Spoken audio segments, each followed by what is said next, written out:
Hello everyone, let's see the question here. Question says that Mr. Musk receives a price of $65,000. He deposited 1/5 of the amount in SVB Bank for 2 years with annual compounding. He invested $4,000 less than the remaining money with the Tauta company in a business. After 5 months, Tauta withdraws $4,800 from the business. 2 months later, Mr. Musk increased his investment by 10%.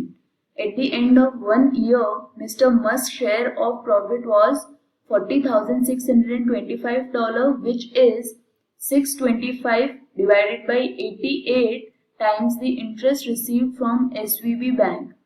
The total profit from the business was $87,100. Determine the amount invested by Tauta in the business. यहाँ पे solution start करते हैं और सबसे पहले हम क्या find out करेंगे कि मिस्टर मस्क ने कितना अमाउंट इन्वेस्ट किया था. So at first amount invested by mister Musk, तो ये हो जाएगा इक्वल टू, अब इस केस के लिए बोला गया है that 1/5 of the amount which is received as price वो इन्वेस्ट किया गया एसवीबी बैंक में, और जो रिमेनिंग अमाउंट है उसमें से 4,000 कम वो टाउटा कंपनी में इन्वेस्ट किया है. सो रिमेनिंग अमाउंट क्या हो जाएगा 4/5 पोर्शन. सो 4/5 पोर्शन ऑफ 65,000, और इसमें से लेस कितना करना है, हमें लेस करना है $4,000. ये है amount invested by mister Musk in Tauta company which will give the value as $48,000. Next यहाँ पे क्या है हमारे पास गिवन डेटा. हमारे पास डेटा गिवन है that amount of share of profit mister Musk को कितना मिला और जो टोटल कितना था वो भी वैल्यू गिवन है. So for this case ratio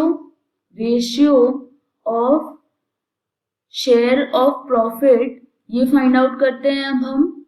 so this will be equal to ratio of mister Musk to ratio of Tata company. Next यहाँ पे जो गिवन डेटा है वो है at the end of 1 year mister Musk share of profit was, ये given है data 40,625 ratio. Next यहाँ पे जो गिवन है शेयर ऑफ प्रॉफिट जो टोटल है, टोटल यहाँ पे कितना गिवन है, ये है 87,100 और माइनस कर देंगे मिस्टर मस्क का, दैट इज 40,625. तो रिमेनिंग क्या हो जाएगा, रिमेनिंग हो जाएगा of Tata company. So this will be equal to, ये होगा 40,625 ratio 46,475 which is equal to 125 ratio 143. And ये जो ratio of share of profit है हम इसको किस फॉर्म में लिख सकते हैं, कितना अमाउंट उन्होंने इन्वेस्ट किया था इसका रेशियो भी सेम ही होगा. So as we see here, question में हमारे पास क्या गिवन डेटा है that after investing the amount 5 महीने बाद Tata company they will withdraw $4,800 from the business. So for Tata group यहाँ पे क्या हो जाएगा, लेट्स सपोज उन्होंने जो इन्वेस्ट किया था वो अमाउंट है M. So M multiplied by 5. So 5 month के लिए जो अमाउंट इन्वेस्टेड था वो था M प्लस बाकी के जो 7 महीने हैं उनके लिए क्या हो जाएगा अमाउंट, ये है M minus 4,800. So this is the share of Tata company. Next अब हम यहाँ पे देखते हैं मिस्टर मस्क का क्या होगा शेयर. यहाँ पे बोला गया है दैट आफ्टर 5 मंथ्स टाउटा ग्रुप ने कितना विड्रॉ किया, वो था 4,800, एंड 5 महीने के बाद that is 2 months later mister Musk he increase his investment by 10%.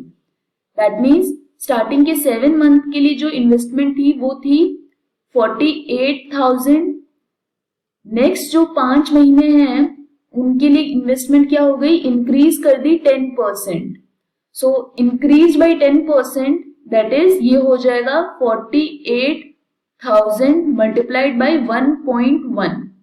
Because 10% increase किसी भी चीज का हम करेंगे तो क्या करेंगे, 1 में ऐड होगा 0.1, दैट इज 1.1 हियर. एंड ये रेशियो किसके इक्वल है, ये इक्वल है 125 ratio 143. So when we simplify this, ये हो जाएगा 6 lakhs ratio, this will be 12M minus 33,600 equal to 125 ratio 143. That means this will be 6 lakhs multiplied by 143. This will be equal to 125 multiplied by 12M minus 33,600. And जब इसको हम simplify करेंगे, यहाँ पे हमारे पास m की वैल्यू क्या आ जाएगी, this will be equal to 7,20,000 divided by 12, which will give the value as $60,000. That means this is the amount invested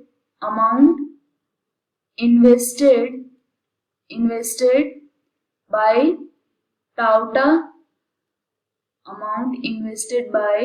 Tata.